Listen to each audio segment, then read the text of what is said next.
ये जो शॉर्टकट्स हैं जिसकी वजह से लोग 1 साल का बीएड, पहले 1 साल का बीएड था तो 1 साल का बीएड कर लिया, उसके बाद सरकारी नौकरी मिल गई, या फिर अभी 2 साल का बीएड हो गया, 2 साल का बीएड कर लिया, अब तो प्राइमरी से बीएड वाला तो बाहर हो गया। अब क्या हो गया, सबके सब डीएलएड की तरफ जा रहे हैं, डाइट की तरफ जा रहे हैं कि जैसे डीएलएड हो गया, डाइट हो गया, सरकारी नौकरी पक्की होगी, प्राइमरी के अंदर तो कम से कम हो गई, है ना। तो कहीं ना कहीं बच्चा कंफर्ट देखता है वहाँ पे कि हाँ भाई मेरे लिए क्या क्या ऑप्शन खुले हैं कल सरकारी नौकरी के अंदर, वो कंफर्ट देखता है। नमस्कार मित्रों, मैं उत्तराखंड बेरोजगार शिक्षक संघ से आशीष बिष्ट आप सभी के सामने एक बार फिर से मौजूद हूँ। आज मैं जो न्यूज़ लेके आया हूँ वो एक सर्वे की न्यूज़ है, और ये जो सर्वे है ये आईआईटी के किसी प्रोफेसर ने किया है। जानकारी के लिए मैं आपको बता दूँ, टोटल एक सर्वे जो है 250 स्कूल्स यानी 250 स्कूलों में एक सर्वे किया गया, जिसमें इस सर्वे में लगभग 35,000 यानी 35,000 छात्र छात्राएं जो हैं इसमें सर्वे में शामिल हुए, और उनसे ये प्रश्न पूछा गया कि वो बड़े होकर क्या बनना चाहते हैं, बड़े होकर किस व्यवसाय को करना चाहते हैं, क्या करना चाहते हैं। तो आपको जानकारी में बहुत ही ज़्यादा हैरानी करने वाले एक आंकड़े पता चलेंगे कि शिक्षक केवल महज उनमें 2% छात्र ही बनना चाहते हैं, यानी कि 100% में से केवल 2% छात्र ही शिक्षक बनने की होड़ में आगे बढ़ने का प्रयास कर रहे हैं, और आगे बढ़ने के लिए ही अपनी शिक्षा के प्रति कह सकते हैं अपनी ज़िंदगी को आगे बढ़ाना चाहते हैं।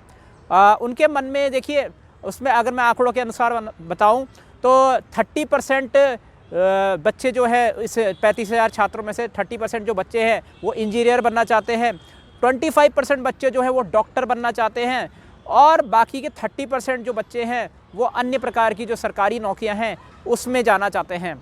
तो आप जैसा कि देख सकते हैं 30%, 60% प्लस 25%, ये 85% जो बच्चे हैं ये या तो डॉक्टर, इंजीनियर या फिर अन्य जो अन्य प्रकार की जो सरकारी नौकरियां हैं जिसमें आपकी यूपीएससी आ जाती है या और भी कई सरकारी नौकरियां आ जाती है उसमें जाना चाहते हैं। लेकिन इसमें जो शिक्षक हैं, जो शिक्षक बनने को लेकर अपने भविष्य की कामना करते हैं वो महज 2% है, और इनमें से 3% बच्चे ऐसे भी हैं जो किसी अन्य व्यवसाय में जाना चाहते हैं। अच्छा, इसमें व्यापारी को जो बच्चे व्यापारी मतलब कि बिज़नेस में अपना करियर बनाना चाहते हैं उनकी संख्या महज 10% के आसपास है।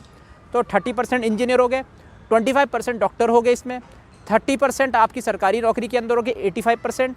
इसके बाद 10% आपके हो गए जो बिज़नेस करना चाह रहे हैं, तो 95%। 2% यहाँ पे टीचर्स बनना चाहते हैं, 97%, और बचे हुए 3% जो है वो अन्य व्यवसाय में जाना चाहते हैं। तो जैसे कि आप देख सकते हैं कि जो मानसिकता है आज भी बच्चों की, वो कहीं ना कहीं इंजीनियरिंग, डॉक्टर बनने में, इंजीनियर बनने में या सरकारी नौकरी की तरफ ज़्यादा है अभी भी। मतलब अगर आप देखा जाए तो 85% बच्चे ऐसे हैं जो इंजीनियर, डॉक्टर या फिर सरकारी नौकरी के अंदर जाना चाहते हैं। अच्छा, इसमें अगर शिक्षक को भी जोड़ दिया जाए तो उसमें भी 2% और जोड़ दे तो 87% सरकारी नौकरी के अंदर। जो बिजनेसमैन बनने की जो सोच है वो मात्र 10% लोगों की है आज भी। मतलब स्टार्टअप्स शुरू करने से लेकर हर चीज़ के लिए उसमें हर किसी की सोच अभी ये जो है बन नहीं पा रही है। अब देखिए, ये जो प्रचलन है, मैं आपको बता दूं कि जब मैं भी स्टूडेंट हुआ करता था तो मुझे भविष्य में क्या करना है इसके लिए जब दूसरे लोग हमें गाइड करते थे तो वो बोलते थे या तो इंजीनियर बनो या तो डॉक्टर बनो, और अगर उन दोनों चीज़ों में हम फेल हो जाते थे तो उसके बाद सरकारी नौकरी की तैयारी करो। कहीं ना कहीं जो पेरेंट्स का जो मोटिव रहता है कि इन 3 ही जगह पर हम सेटल हो जाए या फिर बच्चे जो है वहाँ पे सेटल हो जाए, वो मानसिकता यहाँ पे देखने को मिल रही है कहीं ना कहीं। और अभी भी आप कह सकते हैं कि ये जो मानसिकता है ये कहीं ना कहीं देश की जो जनसंख्या है, 145 करोड़ हमारी देश की जनसंख्या है, और इसमें आपको भी पता है कि सरकारी नौकरियां जो है देश के अंदर कितनी लिमिटेड हो गई है। हर किसी को सरकारी नौकरी नहीं मिल सकती, और हर किसी को इंजीनियरिंग के अंदर भी नौकरी नहीं मिल सकती। 16,000 लगभग 400 सीटें होती है आईआईटी के अंदर, आपको जैसा कि पता है। तो हर कोई इंजीनियर भी नहीं बन सकता। डॉक्टर की भी सीटें लगभग 1 लाख के आसपास है, तो आपको भी पता है नीट का एग्ज़ाम देने के बाद 1 लाख ही बच्चों का एडमिशन हो पाता है प्राइवेट, और बाकी और भी होंगे लेकिन वहाँ से कोई भविष्य बनता नहीं है। मैं उनकी बात कर रहा हूँ जहाँ से भविष्य बनता है। तो 1 लाख सीटें नीट के अंदर है, 16,500 सीटें मान लेते हैं वो आईआईटी के अंदर हैं। उसके अलावा बाकी बच्चों का जो ज़्यादातर बच्चों का इंटरेस्ट देखिए, 35,000 में से 30% बच्चे इंजीनियर बनना चाहते हैं। तो इनमें से कुछ लोग, जब ये लोग इंजीनियरिंग के पेपर देने जाएंगे तो इनमें से इंजीनियर का सपना किसी को त्यागना पड़ेगा। उसके बाद ये लोग शिफ्ट होंगे सरकारी नौकरी की तरफ, सरकारी नौकरी की तैयारी करेंगे। इसमें से कुछ 1-2% लोग सरकारी नौकरी पे भी लग जाएंगे, लेकिन बाकियों का ना ही डॉक्टर में होगा, ना ही इंजीनियरिंग में होगा, ना ही उनके किसी सरकारी नौकरी पे उनका सिलेक्शन हो पाएगा। तो जिस तरीके से फिर आपको भी पता है कि 10 साल बाद मान लीजिए वो सरकारी नौकरी पे भी नहीं निकले, इंजीनियरिंग में भी नहीं निकले, डॉक्टर में भी नहीं निकले, ठीक है, तो फिर क्या होता है, मानसिकता के अंदर एक दबाव पड़ता है कि मैं किस लायक हूँ, कि मैं सरकारी नौकरी नहीं निकाल पा रहा हूँ, मैं इंजीनियरिंग नहीं निकाल पा रहा हूँ, मैं डॉक्टर भी नहीं बन पाया, मतलब इतने सारे पेपर दे दिए। तो उससे क्या होता है, एक कुठात होता है दिमाग के अंदर, एक वो बनता है कि, और इसकी वजह से क्या है, देश में बेरोज़गारी भी जो है वो बहुत तेज़ी से बढ़ती है। इसमें मैं पूरी तरीके से ये नहीं कहना चाहूँगा कि देखो ये टिपिकल मानसिकता आप कह सकते हैं। अभी इसमें देखिए, अब आप इंटरेस्टिंग आंकड़ा ये है कि 2% लोग शिक्षक बनना चाहते हैं, यानी कि शिक्षा को अपना जीवन देना चाहते हैं 2% लोग। लेकिन यही लोग जब ना इंजीनियरिंग की तैयारी करते करते ना इंजीनियरिंग में निकल पाएंगे, डॉक्टर की तैयारी करते करते ना नीट के अंदर तैयारी करते हैं, नीट में भी नहीं निकल पाएंगे। उसके बाद ये जब सरकारी नौकरी की तैयारी कर रहे होंगे तो बहुत टाइम तक ना ही उस सरकारी नौकरी पे निकले। तो बाद में क्या करते हैं, इसी मानसिकता के लोग बीएड कर लेते हैं या डीएलएड कर लेते हैं या और कोई सरकारी नौकरी मतलब और जो टीचिंग का जो कोर्स है वो कर लेते हैं। अभी ये लोग ऐसे हैं, देखिए ये लोग ऐसे हैं फ़िलहाल जो अभी सरकारी नौकरी, इनमें जो 30% लोग हैं, इनमें से भी मुश्किल से 4% लोग ही सरकारी नौकरी पे आगे लग पाएंगे। जो बचे हुए इसमें सरकारी नौकरी में 30% में से 4% लगेंगे, 26%, वो कहीं ना कहीं इसमें से कुछ बीएड करेंगे, कुछ और अपनी दुकान चलाएंगे, कभी कुछ करेंगे। तो इनका प्रोफेशन चेंज होता रहेगा। इनमें से कहीं बीएड करेंगे तो बीएड को ऑप्शन लेके चलेंगे तो भाई क्योंकि देखिए बीएड में आपको पता है कंपटीशन तब भी काफ़ी कम होता है। बीएड करने के बाद आपने देखा होगा यहाँ लेक्चरर की जब वैकेंसी आती है तो 50,000 बच्चे, केवल 50,000 बच्चे फॉर्म भरते हैं। दूसरी सरकारी जॉब के अंदर आप देख सकते हैं 2 लाख फॉर्म भरे जाते हैं। तो इसमें कंपटीशन कम हो जाता है, इसमें सिलेक्शन के चांसेस ज़्यादा होते हैं। ऊपर से टीचिंग विभाग के अंदर आप कह सकते हैं दूसरी सरकारी नौकरी के कंपेरिजन में ज़्यादा सीटें आती हैं, तो सिलेक्शन के चांसेस जो है वो 3% से 4% होते हैं, बल्कि दूसरी सरकारी नौकरियों में जो सिलेक्शन के चांस होते हैं वो आधा % होता है। तो इसी वजह से बीएड को ऑप्शनल लिया जाता है, इसी वजह से डीएलएड को भी ऑप्शनल लिया जाता है, इसी वजह से बाकी जो आपको पता है उत्तराखंड के अंदर प्राइमरी की भर्ती कैसे होती है। सीधा आपको फॉर्म भरना है, मेरिट पे आपका नाम आ जाएगा तो आपका प्राइमरी के अंदर गवर्नमेंट जॉब आपको मिल जाएगी। तो ये जो शॉर्टकट्स हैं जिसकी वजह से लोग 1 साल का बीएड, पहले 1 साल का बीएड था तो 1 साल का बीएड कर लिया, उसके बाद सरकारी नौकरी मिल गई, या फिर अभी 2 साल का बीएड हो गया, 2 साल का बीएड कर लिया, अब तो प्राइमरी से बीएड वाला तो बाहर हो गया। अब क्या हो गया, सबके सब डीएलएड की तरफ जा रहे हैं, डाइट की तरफ जा रहे हैं कि जैसे डीएलएड हो गया, डाइट हो गया, सरकारी नौकरी पक्की होगी, प्राइमरी के अंदर तो कम से कम हो गई, है ना। तो कहीं ना कहीं बच्चा कंफर्ट देखता है वहाँ पे कि हाँ भाई मेरे लिए क्या क्या ऑप्शन खुले हैं कल सरकारी नौकरी के अंदर, वो कंफर्ट देखता है अपना। और इसकी वजह से क्या होता है, इसमें से कुछ लोग जो हैं 1-2% लोग, इस नीयत वाले लोग जो जिनके दिमाग में ये है कि हमें सरकारी नौकरी कौन सी आसानी से मिल सकती है, उसके हिसाब से वो कोर्स को चूज़ करते हैं, उसके हिसाब से आगे बढ़ते हैं। जब इनमें से 1-2% लोग सरकारी नौकरी पर लग जाते हैं, कोई रिटर्न पेपर उन्होंने क्लियर कर दिया, प्राइमरी के अंदर तो देखो सीधा सब लग जाएंगे, ये भी एक बात है। लेकिन जिसमें रिटर्न टेस्ट होता है, जैसे एलटी में होता है, लेक्चरर में होता है, यहाँ पे उत्तराखंड के अंदर एलटी लेक्चरर एक ऐसी वैकेंसीज़ है जहाँ पे आपको रिटर्न टेस्ट क्लियर करना होता है। तो इसमें से कुछ लोग नहीं निकल पाएंगे नौकरी के अंदर और कुछ लोग निकल जाएंगे। जो निकल जाएंगे उनकी मानसिकता पढ़ाने की नहीं होती है, अधिकतर लोगों की मानसिकता उसमें पढ़ाने की नहीं होती है। कई बार आपने देखा होगा सरकारी नौकरी पर लग गए, सरकारी टीचर लग गए, वो क्लासरूम में पढ़ाने ही नहीं आ रहे हैं। मैं सबकी बात नहीं कर रहा हूँ, देखो कुछ टीचर हैं जो ईमानदारी से अपना काम भी कर रहे हैं, उनके ऊपर कोई आरोप नहीं है।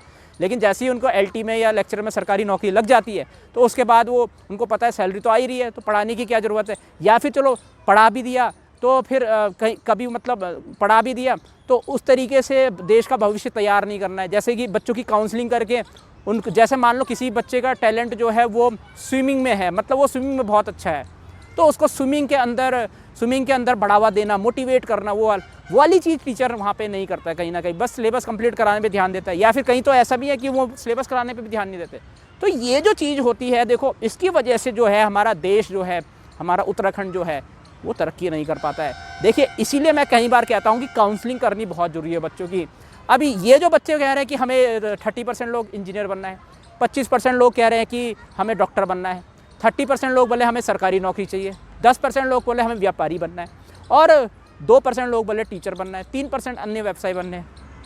और आप हैरान रहेंगे कि कोविड से पहले, कोविड जब आया था कोविड से पहले की यहाँ पे अगर आप अपडेट देंगे, मैं आपको यहाँ पे दिखा दूंगा, जब प्रोफेसर जो थे DP Mishra ji, I think वो जिन्होंने इस पे सर्वे किया है, उनका रुझान कोविड के टाइम पे कुछ और था। वो बिजनेसमैन की तरफ ज़्यादा थे। मतलब कि अभी 10% कोविड ख़त्म होने के बाद जब बिज़नेस डूबने शुरू हो गए, मतलब बिज़नेस में नुकसान होना शुरू हो गया, तब इनकी संख्या 10% के आसपास आ गई। उससे पहले ज़्यादातर लोग बिजनेसमैन बनना चाह रहे थे। और ऐसा होता है, देखो बच्चों का माइंड जो है चंचल होता है, चंचल होता है। कभी कोई बच्चा बचपन में सोचता है मैं डॉक्टर बनूंगा, 2-3 साल बाद उसका प्रोफेशन चेंज हो जाता है, वो सोचता है कि अब मैं क्रिकेटर बनूंगा। फिर वो 2-3 साल बाद उसका प्रोफेशन चेंज हो जाता है, तो वो सोचता है कि अब मैं ये सिविल सर्वेंट यूपीएससी वाला बनूंगा। 2-3 साल बाद उसका और चेंज हो जाता है, वो कुछ और बनता है। तो ऐसे करके माइंड में ना चेंजेस आते रहते हैं कि हाँ भाई मुझे ये बनना है, वो बनना है, वो बनना है, और टाइम के साथ उसमें परिवर्तन आता रहता है। लेकिन विशेष बात यह है कि वो बच्चा कभी भी ये नहीं देख पाता कि उसका टैलेंट किस फील्ड के अंदर है और किस फील्ड में उसको आगे बढ़ना है, और इसमें एक टीचर ही गाइड करता है। ये चीज़ हमारे भारतीय स्कूलों में अभी मिसिंग है, खासकर उत्तराखंड के स्कूलों में मिसिंग है कि काउंसलिंग के जरिए वो बच्चा जिस चीज़ में टैलेंटेड है उस चीज़ में उसको करियर ऑप्शन में मोटिवेट करना, ना केवल मोटिवेट करना, उसमें उसको ट्रेनिंग करवा के वहाँ पे बताना कि अच्छा तुम स्विमिंग में अच्छे हो तो स्विमिंग में आगे जाओ, तुम अगर ड्राइंग में अच्छे हो तो ड्राइंग में अपना करियर बनाओ, तुम इसमें अच्छे हो तो इसमें अपना करियर बनाओ। वो वाली चीज़ आज भी मेरे को लगता है मिसिंग है। कुछ स्कूलों में मैं आपको बता दूँ ये चीज़ होती है 10th क्लास के बाद। 10th क्लास में जब बच्चों का जब मार्कशीट आ जाती है, रिजल्ट आ जाता है, तो 11th क्लास में जब वो स्ट्रीम को चूज़ करते हैं तो टीचर्स प्रेजेंटेशन देते हैं और बता देते हैं कि इस स्ट्रीम के अंदर आपको ये करियर ऑप्शन देखने को मिलेंगे, ये करियर ऑप्शन देखने को मिलेंगे। और उसमें वो हेल्प आउट भी करते हैं। जब बच्चे बोलते हैं कि मैं मैथ्स के साथ कंप्यूटर साइंस लूँ, या फिर मैं पॉलिटिकल साइंस के साथ मैं ये वाला इकोनॉमिक्स लूँ या नहीं लूँ, तो ये वाली जो क्वेश्चन रहते हैं, तो इसमें काउंसलिंग के जरिए उनके इस डाउट्स को सॉल्व किया जाता है। उनके प्रीवियस 10 ईयर्स के रिकॉर्ड्स को देखा जाता है कि फर्स्ट क्लास से लेकर 10th क्लास तक के जो रिकॉर्ड्स हैं उसको देखा जाता है कि वो कौन से सब्जेक्ट में अच्छा, अगर वो एसएसटी के अंदर अच्छा है, कहीं ना कहीं इकोनॉमिक्स के अंदर अच्छा है, तो इकोनॉमिक्स के साथ वो पॉलिटिकल साइंस ले सकता है, या फिर उसके पास्ट रिकॉर्ड्स को देख के उसके हिसाब से उसको फिर स्ट्रीम चूज़ करवाई जाती है, और उसमें वो बहुत अच्छा अपना करियर बनाता है और बाद में जाके बेरोज़गार भी नहीं रहता है। तो मेरा तो यही मानना है, किसी को इंजीनियर बनने की ज़रूरत नहीं है, किसी को डॉक्टर बनने की ज़रूरत नहीं है, किसी को टीचर बनने की ज़रूरत नहीं है, किसी को सरकारी नौकरी की तैयारी करने की ज़रूरत नहीं है। जिस चीज़ में आप टैलेंटेड हो ना, उस फील्ड में अपना करियर बनाने की कोशिश कीजिए। और मैं भी यही चीज़ करता हूँ। मैंने कई बच्चों की काउंसलिंग करी हुई है अपने करियर में, और मैं उनको गाइड भी करता हूँ कि आप इस चीज़ में अच्छे हैं, इस चीज़ में अपना करियर बनाइए। वो ज़्यादा इंपॉर्टेंट है देन कि आप अभी मतलब आप सोचिए ना, जिस फील्ड के अंदर आप जा रहे हैं वहाँ 16,000 सीटें हैं। 30% लोग, 35,000 में से 30% लोग लगा लीजिए कितने हैं, लगभग 10,000 लोग समझ लेते हैं। 10,000 लोग, 35,000 में से 10,000 लोग इंजीनियरिंग की फील्ड में जाना चाह रहे हैं। अभी तो हम 140 करोड़ देशवासियों की बात भी नहीं कर रहे हैं, और सीटें हैं 16,000 पूरे भारत के अंदर। सबके सब इंजीनियर तो बन नहीं पाएंगे। 30% लोग इंजीनियर बनना चाहते हैं, लेकिन वो बन नहीं पाएंगे, उनको अपना करियर ऑप्शन चेंज करना पड़ेगा। और इसी तरीके से वो पूरी आगे आगे भटकते रहेंगे, और इसमें से कुछ सफल भी हो जाएंगे तो वो देश के लिए एसेट साबित नहीं होंगे, यानी कि वो सरकारी नौकरी के अंदर बेमन से उस सरकारी नौकरी को करते रहेंगे। अच्छा, कमेंट सेक्शन में बताइए, अगर आप सरकारी नौकरी के अंदर हैं तो क्या आप अपनी सरकारी नौकरी से खुश हैं? अपार्ट फ्रॉम सैलरी छोड़ दीजिए, क्या आप अपनी सरकारी नौकरी में खुश हैं? ज़रूर से नीचे कमेंट सेक्शन में बताइएगा। अगर आप सरकारी नौकरी के अंदर है, क्या आपको एक्चुअली में वहाँ पे पूरे पैशन के साथ काम करने का मन करता है जिस जॉब के अंदर आप हैं? ये काउंसलिंग का क्वेश्चन होता है। तो अगर ना में जवाब आ रहा है तो आप गलत क्षेत्र के अंदर हैं। हालांकि मैं ये नहीं कहूँगा कि आप वो नौकरी छोड़ दीजिए, नहीं, आप अपने इंटरेस्ट की चीज़ को कीजिए, जब उसमें सफल हो जाए तब आप अपनी वाली जॉब छोड़ सकते हैं, ठीक है ना। मतलब अगर आप उसमें एक फाइनेंशियल स्टेबिलिटी आ जाए आगे अपनी इंटरेस्ट की जॉब में, तब उस जॉब को छोड़ दीजिए, चाहे वो सरकारी चाहे प्राइवेट है। तो कभी भी ऐसी जगह पे काम नहीं करना चाहिए जहाँ पे आपका पैशन नहीं है, जहाँ पे आपका इंटरेस्ट नहीं है। ये चीज़ है। रामानुजन जी महान इसलिए बने थे, जो ग्रेट मैथमेटिशियन थे, 32 साल की उम्र में उनकी मौत हो गई थी। वो महान इसलिए थे क्योंकि उन्होंने 30 घंटे तक लगातार पाई की कैलकुलेशन में ऐसा खो गए थे कि वो खाना खाना तक भूल गए थे। वो अपनी इंटरेस्ट की चीज़ कर रहे थे, भले वो 32 साल जी है, लेकिन वो महान इसलिए बन पाए। आज उनकी 3900 लगभग 3900 जो कैलकुलेशंस हैं, आप खुद सोचिए, 3900 जो उन्होंने मैथमेटिक्स से वो दिए हैं, फार्मूलाज दिए हैं, वो आज ब्लैक होल काउंटिंग में यूज़ हो रहे हैं। सोचिए, ब्लैक होल की काउंटिंग हो रही है उसमें, है ना। स्ट्रिंग थ्योरी के अंदर, क्वांटम मैकेनिक्स में उनका यूज़ होता है, उनके मैथमेटिक्स कैलकुलेशन का इतने बड़े लेवल पे यूज़ होता है। अगर मान लो वो रहते सरकारी नौकरी की तैयारी पर, हो सकता है वो एक बढ़िया टैलेंटेड IAS ऑफिसर भी बन जाते बड़े होकर, लेकिन वो जो चीज़ उन्होंने अचीव करी है वो कभी अचीव कर पाते। अगर सचिन तेंदुलकर मान लीजिए कल क्रिकेट में जाने की बजाय वो यूपीएससी की तैयारी कर रहे होते, हो सकता है वो सफल भी हो जाते, हो सकता है नहीं भी सफल होते, लेकिन जो उन्होंने आज अचीव किया तो वो अचीव कर पाते। देखो, जब आप अपने टैलेंट को पहचान कर उस फील्ड में अपना करियर बनाने की कोशिश करते हो, तभी जाकर आप देश को भी आगे बढ़ा पाते हो उस फील्ड में, और खुद भी आगे बढ़ते हो और देश को भी आगे बढ़ा पाते हो। यही चीज़ जब देश में सारे 140 करोड़ लोग जब फॉलो करेंगे और जब इसमें सारे व्यक्ति सफल होंगे, तो मुझे नहीं लगता है हमें विश्व गुरु बनने से कोई और रोक भी पाएगा। इसी चीज़ को आइडेंटिफाई करने की ज़रूरत है हर एक भारतीय को अपने अंदर, और मुझे पूरी उम्मीद है कि इससे आपको एक बहुत बड़ी सीख मिली होगी। और जब आप इस चीज़ को अपने अंदर आइडेंटिफाई, इसकी पहचान कर लेंगे और इस चीज़ में अपना करियर बनाने के लिए जाएंगे, तो जाहिर सी बात है आप भी आगे बढ़ेंगे और देश को भी आप जाहिर सी बात है आगे बढ़ाएंगे। इस वीडियो में इतना ही। मैं उत्तराखंड बेरोजगार शिक्षक संघ से आशीष बिष्ट आप सभी से अनुमति लेता हूँ। जय भारत, जय उत्तराखंड।